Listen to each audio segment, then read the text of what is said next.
The sound of applause echoed through the grand concert hall as Rosa Martinez pushed her cleaning cart down the side corridor. It was past 11 at night, and the prestigious piano competition had just ended. She'd been working at the Metropolitan Music Academy for 17 years now, and nights like these were always the longest. While everyone else celebrated with champagne and congratulations, she waited patiently in the wings with her mop and bucket. Rosa was 62 years old, with gray hair pulled back in a simple bun and hands that showed every year of hard work. Her left knee bothered her on cold nights, a reminder of too many years spent kneeling on hard floors. She wore the same navy blue uniform she'd worn for nearly 2 decades, with her name stitched on the pocket in fading white thread. The main auditorium was still buzzing with activity. Camera crews were packing up their equipment while journalists clustered around the evening star, a famous pianist named Viktor Petrov. He'd just finished judging the competition and everyone wanted a piece of his time. Rosa had seen him perform once years ago when she'd peeked through the door during her break. The man could make the piano sing in ways she'd never heard before. She began her usual routine, starting with the lobby. Empty champagne glasses littered every surface. Programs lay scattered on the floor and someone had spilled red wine on the cream-colored carpet. Rosa sighed and got to work. This was her life now. It had been for longer than she cared to remember. Through the open doors of the main hall, she could hear Victor's booming laugh. He was holding court, as they say, surrounded by admirers and aspiring pianists. Rosa couldn't help but listen as she worked closer to the entrance. "The instrument is everything," Victor was saying in his thick accent. "But even the finest piano in the world is nothing without the proper touch. You cannot simply sit down and play. It requires decades of training, of discipline, of sacrifice." A young journalist, eager to add some color to her story, looked around the room. Her eyes landed on Rosa, who was quietly sweeping near the doorway. "Excuse me," the journalist called out with a playful smile. "Would you like to try the piano?" The question hung in the air. Several people turned to look. Rosa froze, her broom mid-sweep. She could feel her heart starting to beat faster. Victor turned and saw Rosa for the first time. His eyes swept over her uniform, her worn shoes, her cleaning cart. A broad smile spread across his face and he began to laugh. Not a cruel laugh exactly, but the kind of laugh that comes from seeing something absurd. The idea of a cleaning woman playing a $2.5 million Steinway grand piano struck him as the height of comedy. "Yes, yes," he said, waving his hand grandly. "Let her try, why not? Everyone thinks they can play these days. They sit at a piano and press some keys and think they are making music." More laughter rippled through the small crowd. The camera operator, sensing a potentially amusing moment, turned his camera back on. The journalist was grinning, clearly pleased with herself for creating some entertainment. Rosa felt her face grow warm. She should have just smiled politely and gone back to her work. That's what she'd done for 17 years whenever anyone noticed her at all. Stay invisible. Keep your head down. Do your job and go home. But something stirred inside her chest. Something that had been sleeping for a very long time. Maybe it was Victor's dismissive laugh. Maybe it was the way everyone assumed she was just a cleaning woman and nothing more. Maybe it was simply that she was tired of being invisible. After 40 years of silence, something inside her decided it was time to speak. "All right," Rosa said quietly, setting down her broom. The journalist's eyes widened with delight. This was going to make great content. Victor was still chuckling, already turning back to his previous conversation, certain that nothing interesting would happen. Rosa walked toward the stage slowly. Her knee ached with each step up the stairs. The stage lights were bright and she had to blink a few times to adjust. The piano sat there like a sleeping giant, its black surface gleaming under the lights. She could hear whispers behind her. Someone said something about calling security. Another person laughed nervously. Victor had turned back around, watching with an amused expression, clearly waiting for this to be over so he could continue holding court. Rosa approached the piano bench and sat down carefully. The leather was soft, worn smooth by countless professional musicians. She adjusted the bench height, moving it forward slightly, just the way she'd been taught so many years ago. Her hands trembled slightly as she placed them on her lap. "Does she even know where middle C is?" Someone whispered loudly enough for everyone to hear. More quiet laughter. Victor crossed his arms and leaned against the wall, ready to be entertained by whatever clumsy attempt was about to happen. The journalist had positioned herself to capture both Rosa and Victor's reaction. Rosa closed her eyes for a moment. She thought about her father, about the small apartment in Havana where she'd first learned to play on an old upright piano that was missing 3 keys. She thought about the conservatory, about her first recital when she was 7 years old, wearing a white dress her mother had sewn by hand. She thought about everything she'd lost. Then she opened her eyes, lifted her hands, and placed her fingers on the keys. The opening notes of Rachmaninoff's Piano Concerto No. 2 filled the concert hall. It wasn't the tentative plinking of someone who'd never played before. It wasn't even the competent playing of a decent amateur. It was something else entirely. The notes came flowing out with a precision and emotion that made the air in the room seem to change.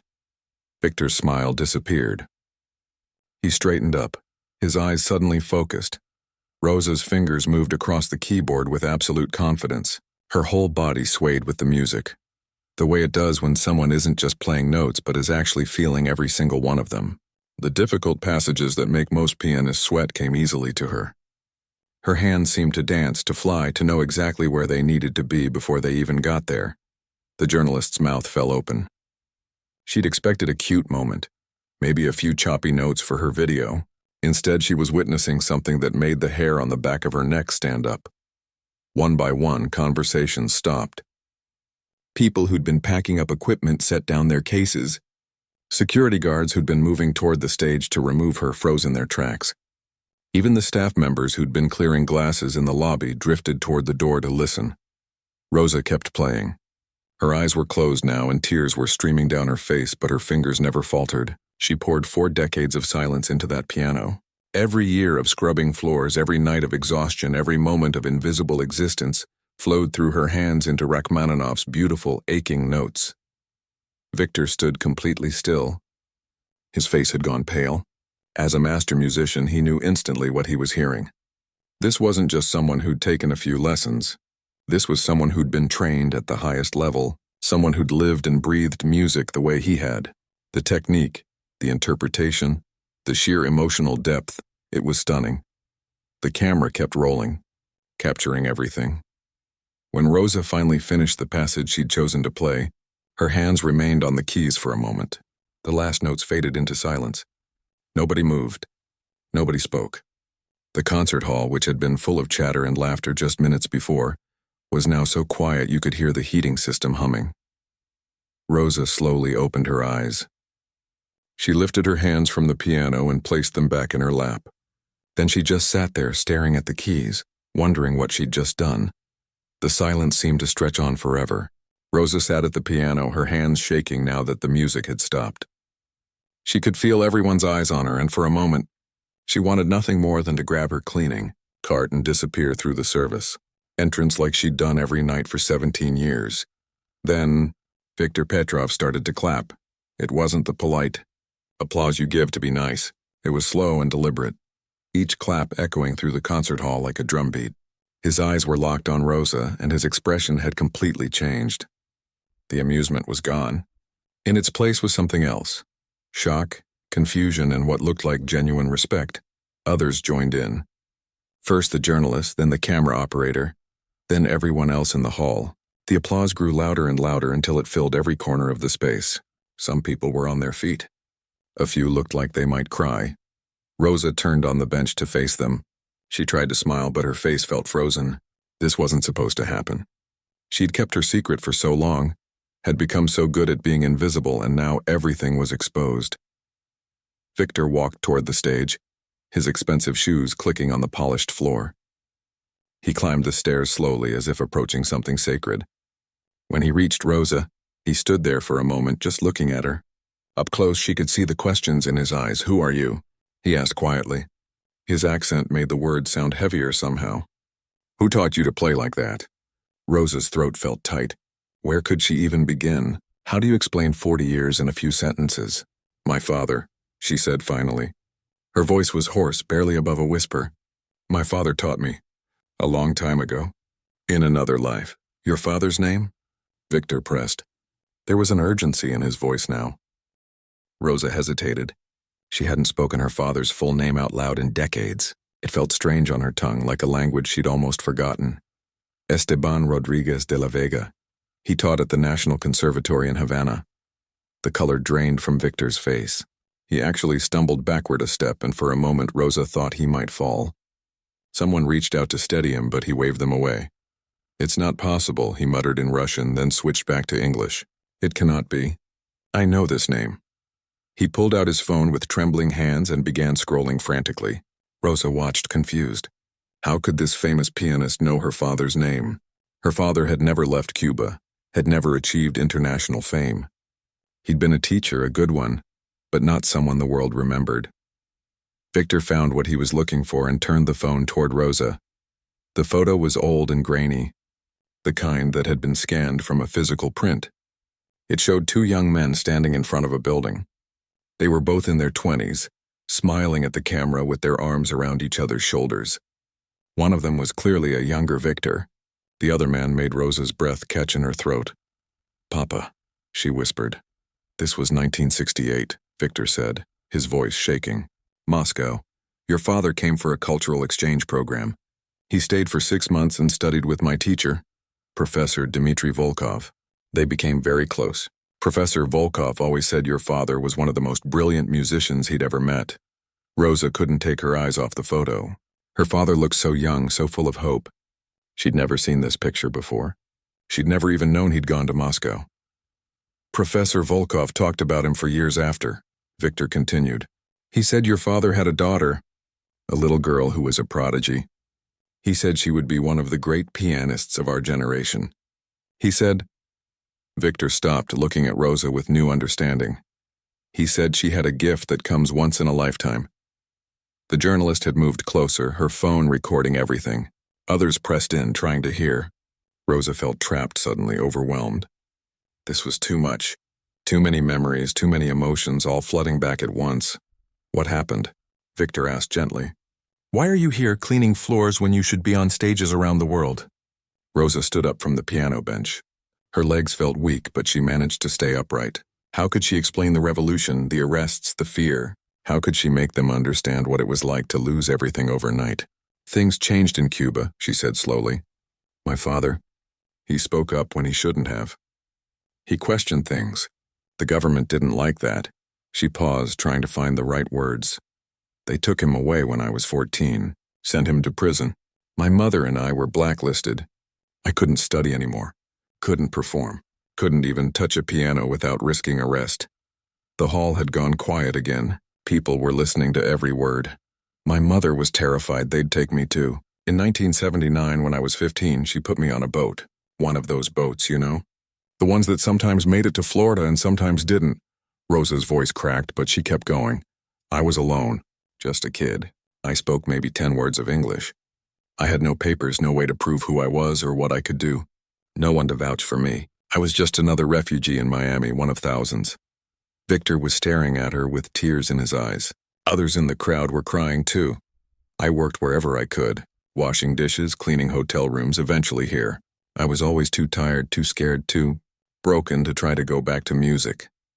Every time I thought about it, I remembered my father being dragged away. I remembered hiding in closets while police searched our apartment. Music had cost us everything, so I just stopped." "But you never forgot," Victor said softly. "No," Rosa admitted. "I never forgot. Sometimes at night after work I'd stay late and listen through the doors. I'd hear students practicing, hear concerts. It was like torture, but I couldn't help myself. The music was still inside me. It never left." The journalist stepped forward, her eyes bright with excitement. "This is incredible. Do you realize what you've done? The video is already online. I posted it live. It's been shared thousands of times in just the last few minutes." Rosa's eyes widened. What do you mean online?" The journalist showed her phone to Rosa. The video was indeed spreading fast. Comments were pouring in from all over the world. People were asking who she was, where she'd come from, why they'd never heard of her. Music professors were analyzing her technique. Someone had already identified the piece she'd played. "You're going viral," the journalist said, practically bouncing with energy. "This is going to be everywhere by morning." Rosa felt dizzy. This wasn't what she'd wanted.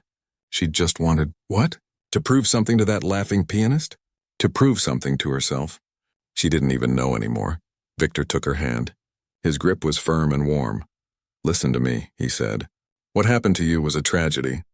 But it's not too late. Do you understand? It's not too late." "I'm 62 years old," Rosa said. "My hands hurt. My knee is bad. I work nights cleaning floors. It's too late for everything." "Nonsense," Victor said firmly. "I have performed with pianists in their 70s, their 80s. Music doesn't care about age. Talent doesn't expire. You have something that most people spend their whole lives trying to find and never do. You have a gift." He squeezed her hand tighter. "And more importantly, you have a story that the world needs to hear. Do you know how many people go through life never being seen, never being recognized for who they really are? You can change that. Not just for yourself, but for all of them." Rosa wanted to argue, to explain why it was impossible, but the words wouldn't come. A part of her, the part that had stayed silent for 40 years, was starting to wake up, and it was screaming. Around them, people were making phone calls. The video was spreading faster now. Rosa could hear fragments of excited conversations. The concert pianist turned. "Cleaning lady? Hidden prodigy discovered after 40 years. You have to see this." One of the academy's administrators rushed in, looking flustered and confused. He saw Rosa standing on the stage next to Victor and stopped in his tracks. "What's going on here? Rosa, are you all right? Do these people need something?" There was something almost funny about it. After 17 years, he still only saw her as the cleaning woman. He had no idea that she'd just played Rachmaninoff like a master, that she was standing next to one of the world's most famous pianists, that her life was about to change completely. Victor turned to the administrator with a smile that didn't quite reach his eyes.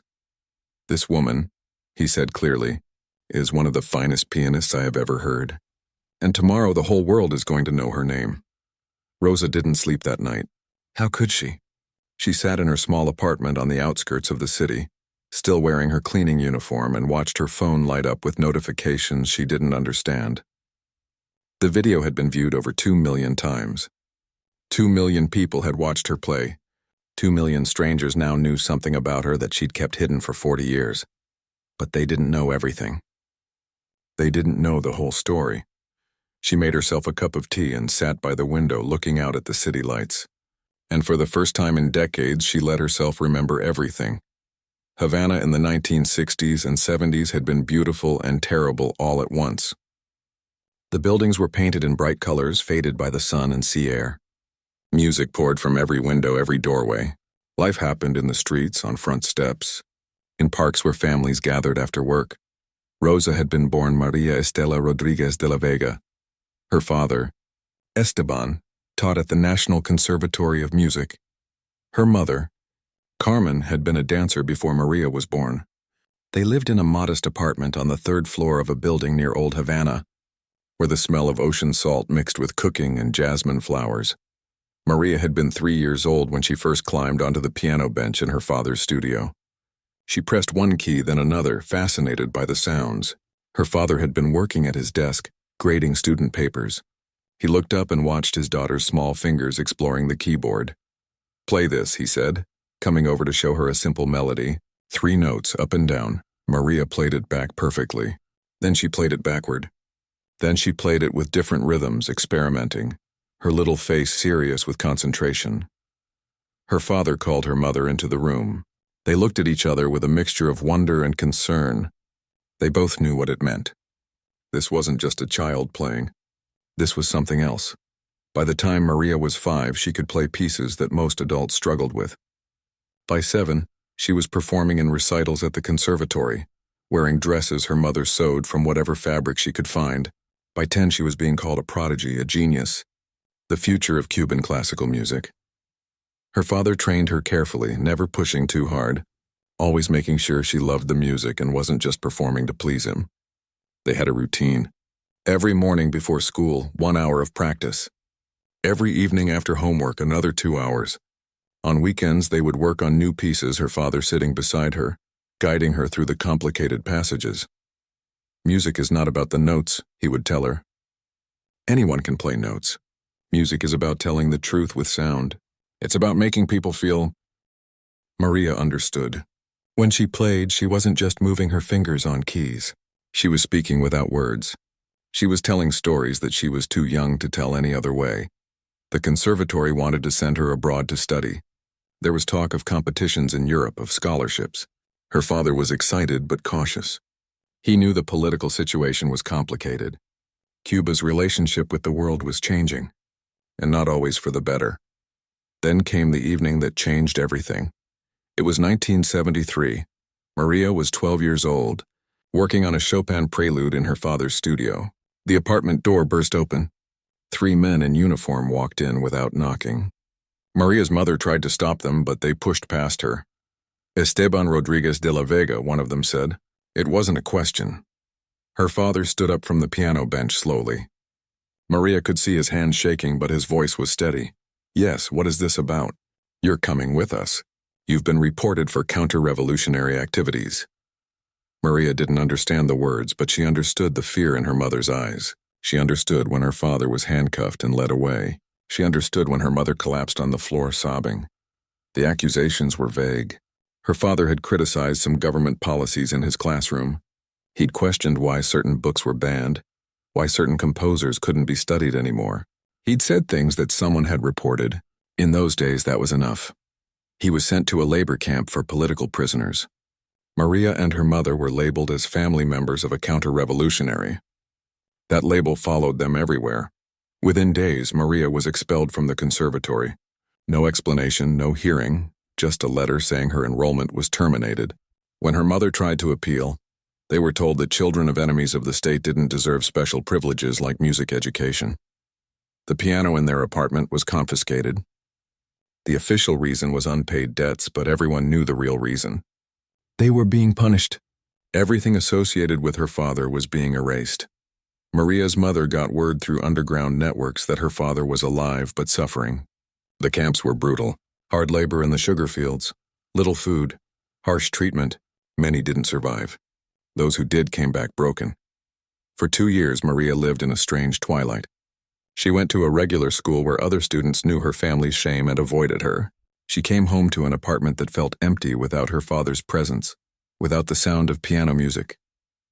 Her fingers would move sometimes, practicing pieces in the air, muscle memory refusing to die. She would walk past the conservatory sometimes and hear students practicing. She would stand outside and listen until someone chased her away. The music was torture, but she couldn't stay away from it. Her mother grew thin and anxious.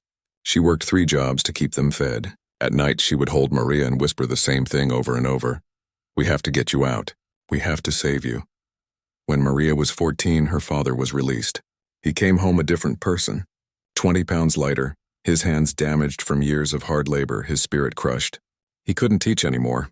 He couldn't play anymore. Sometimes Maria would catch him staring at his scarred hands with a look of pure grief. He tried to give Maria lessons again, but it was dangerous. They had to be careful. If the neighbors heard piano music and reported it, there would be consequences. So they practiced in silence, Maria's fingers moving over a tabletop, her father nodding and pointing, teaching her without sound. It was a kind of madness. Then came the Mariel boat lift in 1980. The government briefly opened the port of Mariel, allowing Cubans to leave for the United States. It was chaos. Thousands of people scrambled for spots on boats. Some were welcomed. Others were forced out because the government considered them undesirable. Maria's mother saw their chance. She had been making plans, saving money, talking to people who knew people. Maria's father was too broken to travel, too marked by the system. But Maria was young. Maria could start over. She has to go, Maria heard her mother say one night. Her parents thought she was asleep, but she was listening from her bedroom. She's 15 years old, her father said. How can we send her alone? How can we not? What future does she have here? They've already destroyed her gift. At least in America, maybe she can rebuild. She's just a child. She's a survivor. She's your daughter. She's stronger than you know. The decision was made. Maria had no say in it.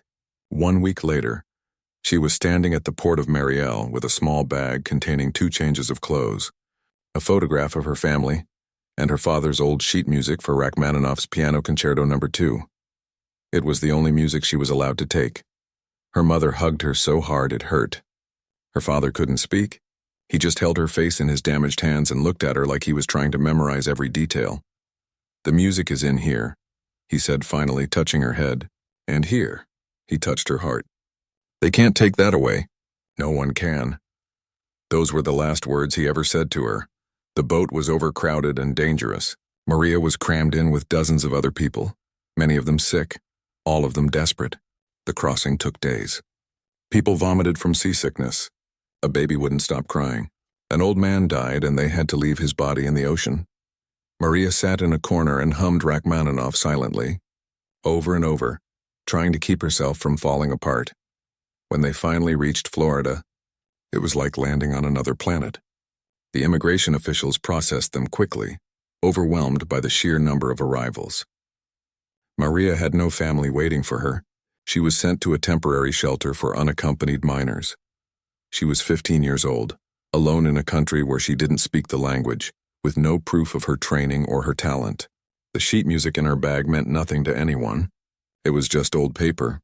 They tried to find her a foster family. She bounced between 3 homes in the first year. None of them worked out.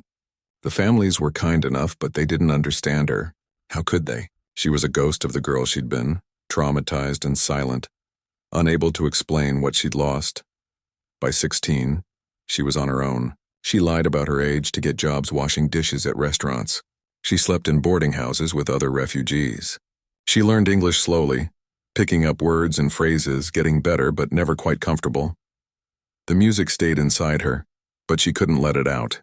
Every time she saw a piano, something inside her chest would hurt so badly she could barely breathe. It was too painful. Music meant her father. It meant everything she'd lost. She couldn't go back to it without falling apart completely. So she cleaned. She worked. She survived. Years passed. She became Rosa Martinez because Maria Rodriguez de la Vega felt like someone who died a long time ago.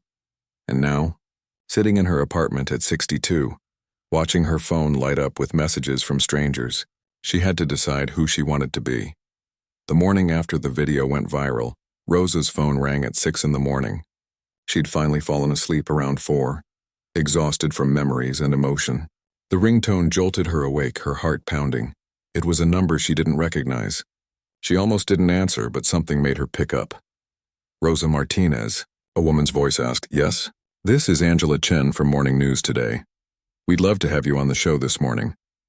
We can send a car right now. We want to hear your story." Rosa hung up without responding. The phone rang again immediately. Different number. Different news show. She hung up again. By 7 in the morning, there were reporters outside her apartment building. She peeked through her curtains and saw news vans with satellite dishes, people with cameras, someone setting up lighting equipment on the sidewalk. Her quiet life had exploded overnight. Her landlady, Mrs. Kowalski, knocked on her door. "Rosa, what is happening?" "There are reporters everywhere. They're saying you're famous. They're showing a video of you playing piano." "Is this real?" Rosa didn't know how to answer. Was it real? It felt like a dream or maybe a nightmare. Her phone buzzed with a text message. It was from Victor Petrov. She'd given him her number the night before, though she couldn't quite remember why. "Don't talk to press yet. Trust me. Coming to you now." "Don't worry." 20 minutes later, there was a knock on her door. Rosa opened it to find Victor standing there with 2 other people, a woman in an expensive suit and a man carrying what looked like legal documents. "May we come in?" Victor asked gently. Rosa stepped aside. The 3 of them entered her small, tidy apartment. The woman looked around with barely concealed surprise, taking in the modest furniture, the single photograph on the wall of a young couple in Havana, the plants Rosa kept on every windowsill. "Rosa, this is Patricia Wu. She's an entertainment attorney. And this is Thomas Green. He's a publicist. They work with me, and I asked them to come help you navigate what's happening." Rosa sat down on her worn sofa, feeling overwhelmed. Patricia sat across from her and spoke in a calm, professional voice. "Rosa, what's happening right now is extraordinary, but it can also be dangerous if not handled correctly. You're going to get a lot of offers, a lot of attention. Some of it will be genuine. Some of it won't be. We want to help you make good decisions." "I don't understand," Rosa said. "I just played a piano. That's all." Thomas, the publicist, smiled kindly. "You did much more than that. You've become a symbol. The video has been viewed over 20 million times now. People are fascinated by your story. The cleaning woman who's actually a master pianist. The hidden talent. The refugee who survived. It's everything people love. 20 million. Rosa's head spun. 20 million people had watched her play. Had watched her cry. Had seen her at her most vulnerable. What do they want from me? She asked. Everything, Patricia said bluntly. Interviews, performances, book deals, movie rights. I've received 47 serious inquiries in the last 12 hours. Everyone wants a piece of your story. Victor leaned forward. But here's what I want to do. I want to invite you to perform with the Metropolitan Symphony Orchestra.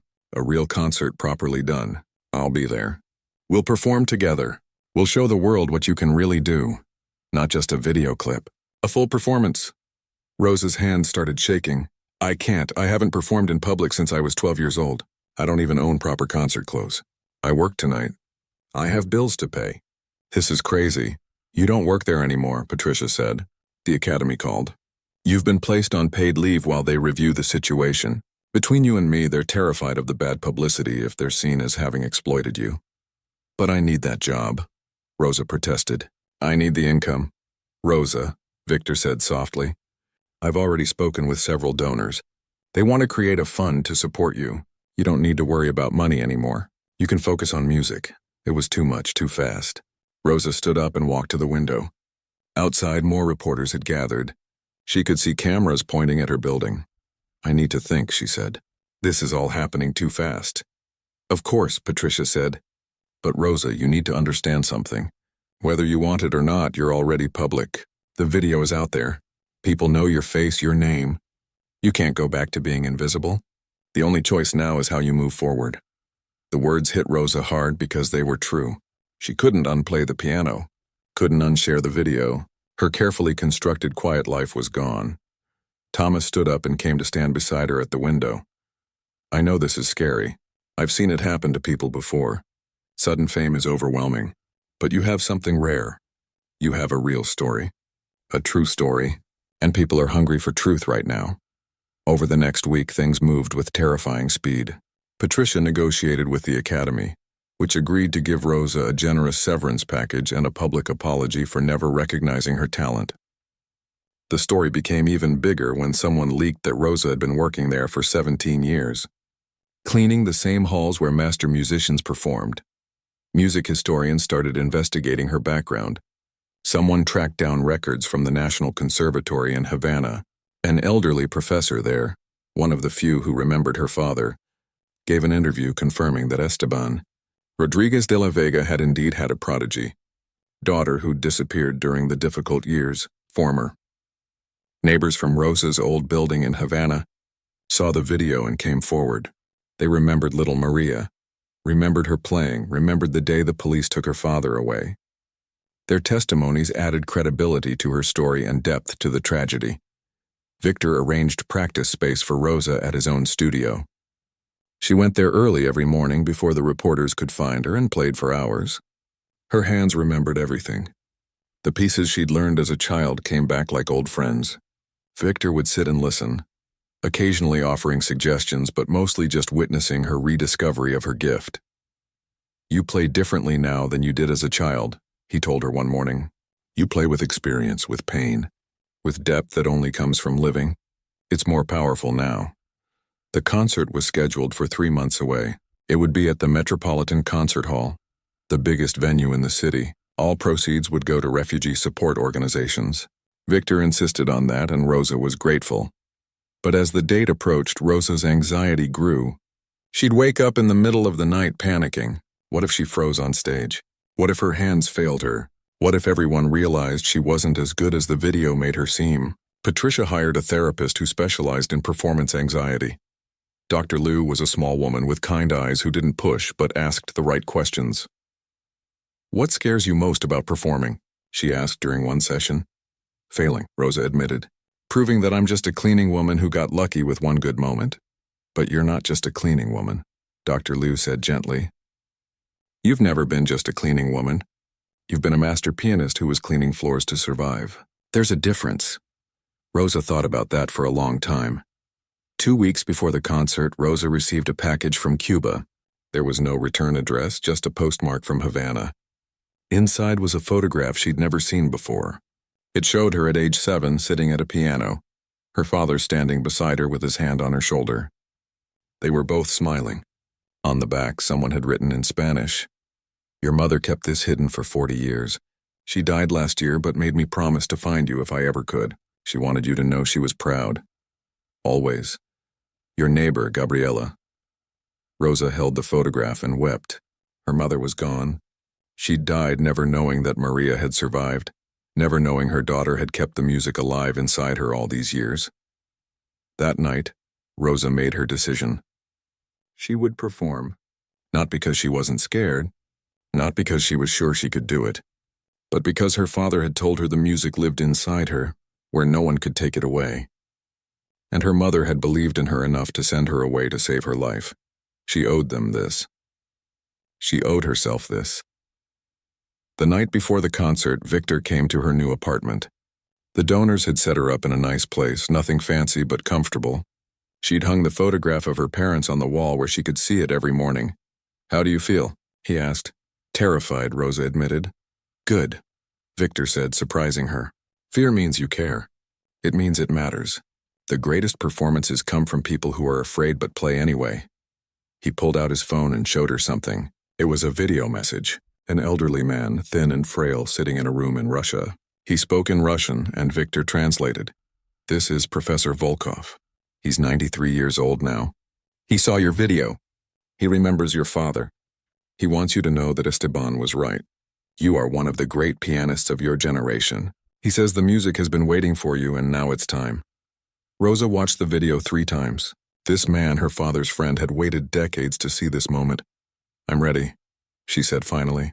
"Tomorrow I'm ready." The day of the concert, Rosa woke at dawn. She'd barely slept, but she didn't feel tired. She felt electric, alive in a way she hadn't experienced in 40 years. In her mirror, she saw herself wearing the elegant black concert dress that Patricia had helped her choose. Her gray hair was styled simply. She wore no jewelry except for a small pin her father had given her mother, the only piece she'd managed to bring from Cuba.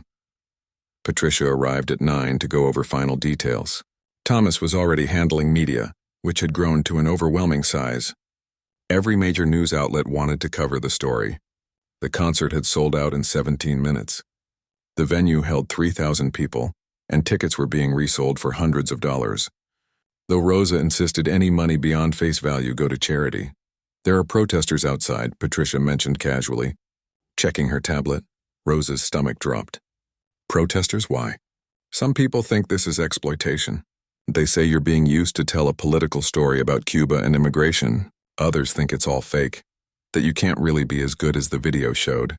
Don't worry about them. Focus on your music," but Rosa did worry. She understood their concerns. Was she being used? Was her pain being turned into entertainment? These questions had haunted her for weeks. Victor arrived at noon for their final rehearsal with the symphony.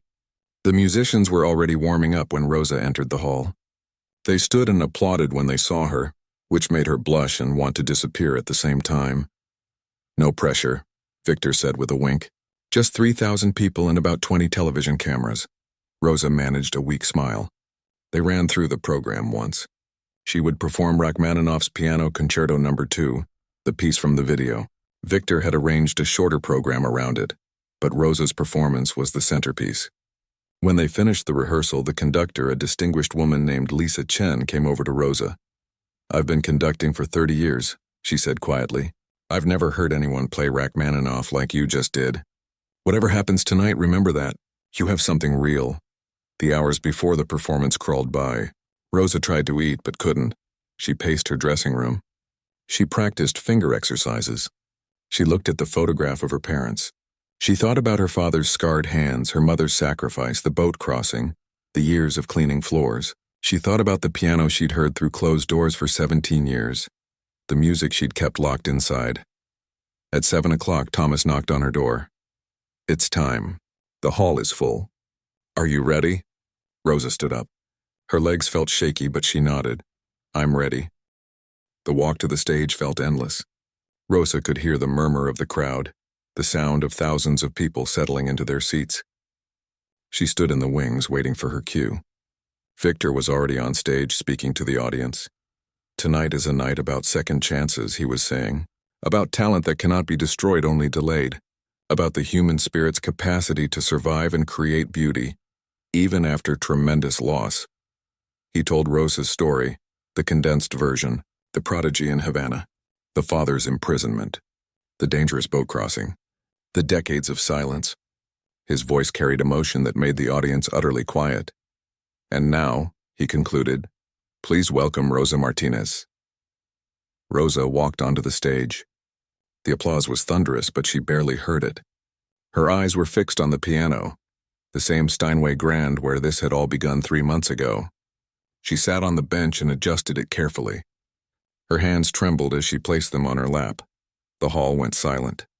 3,000 people held their breath. Rosa closed her eyes. She thought about her father teaching her that first simple melody when she was 3. She thought about playing in the conservatory at 7. She thought about silent practice on a tabletop. She thought about hearing music through closed doors for 17 years. She thought about finally breaking that silence. Then she opened her eyes, lifted her hands, and began to play. The opening notes of Rachmaninoff's Piano Concerto No. 2 filled the hall. The symphony joined her, and suddenly Rosa wasn't alone anymore. She was part of something larger, something beautiful. Her fingers flew across the keys, and everything else disappeared. There were no cameras, no audience, no pressure. There was only music. She played the way her father had taught her, telling the truth with sound. She poured everything into it. Every year of pain, every moment of hope, every night of exhaustion, every dream she'd forced herself to forget. It all flowed through her fingers into the piano, into the air, into the hearts of everyone listening. In the audience, people wept. Not polite tears, but deep, shaking sobs, because they heard something in Rosa's playing that went beyond technique. They heard survival. They heard loss and love and determination. They heard what it means to be human.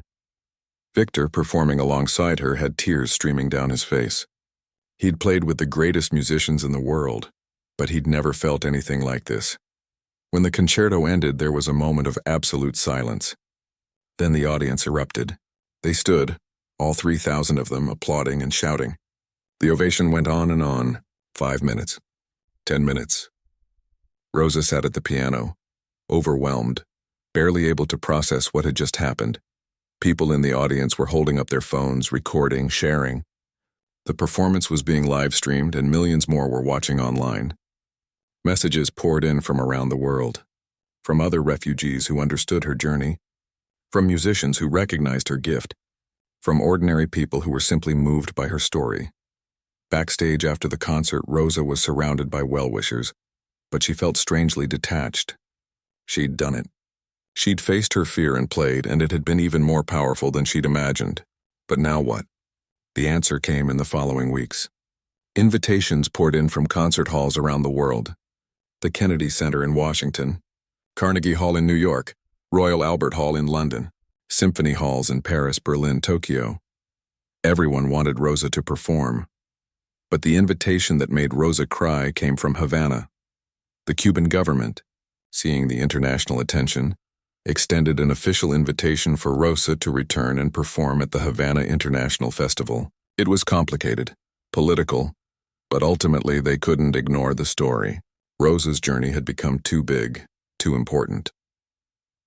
6 months after her triumph in the Metropolitan Concert Hall, Rosa stepped off a plane in Havana for the first time in 45 years.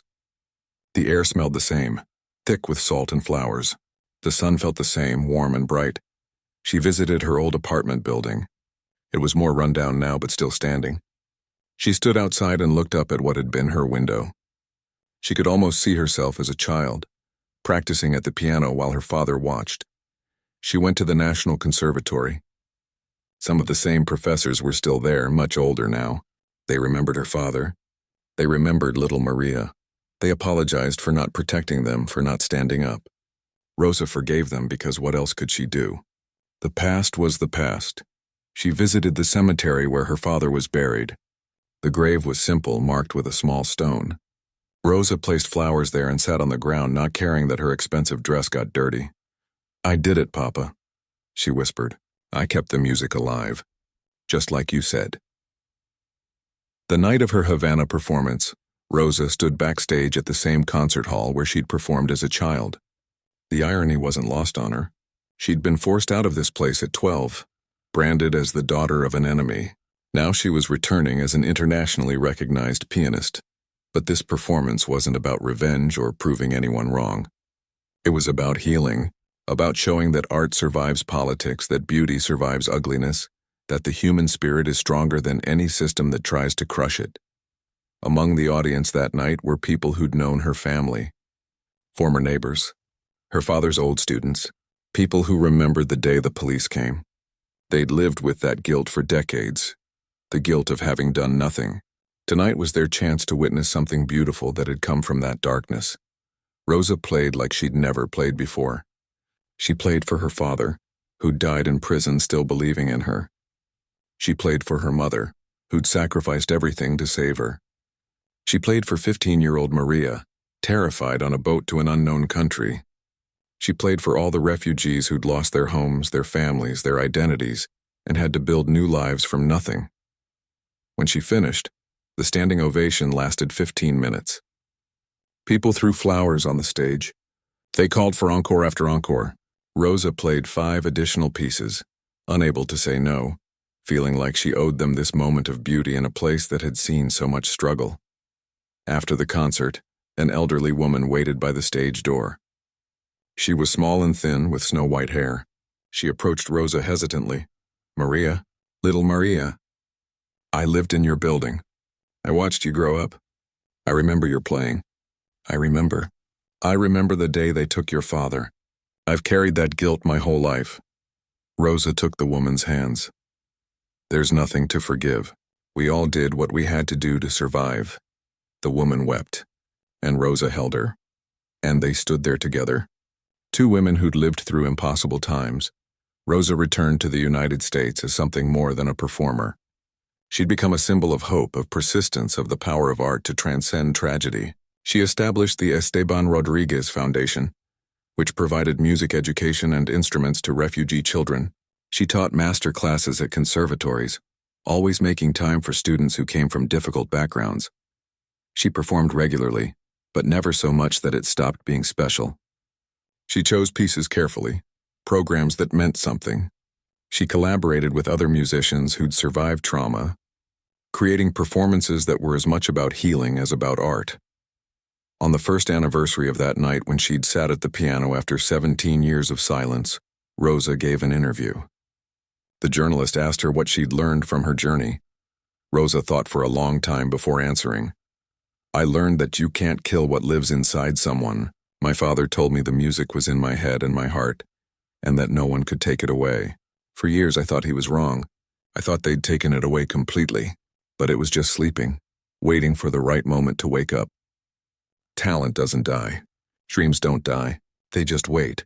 Do you have regrets?" the journalist asked. "About the lost years? The career you could have had?" "I used to," Rosa admitted. "But now I see it differently. If I'd had a normal career, I would have been just another good pianist. My story wouldn't have mattered to anyone. But because of what I went through, because of those 40 years of silence, my music means something different now. It means survival. It means hope. It means that it's never too late." She paused and smiled. "Besides, I'm 63 years old and I'm just getting started. I have at least 20 more years of performing in me. Maybe more, and every single note I play is sweeter because I know what it's like to live without it." Rosa continued to perform well into her 70s. She never forgot where she came from, never lost sight of the cleaning cart she'd pushed for 17 years. She kept her modest apartment, though she could have afforded much better. She volunteered at refugee centers, teaching piano to children who'd fled their homes just like she had. And sometimes, late at night after everyone had gone home, she would sit at a piano in an empty hall and play just for herself, for her father, for her mother, for little Maria who'd crossed an ocean alone, for all the silent years and the music that had waited patiently to be heard again. She would play, and in those moments, everything she'd lost and everything she'd found would come together in perfect harmony.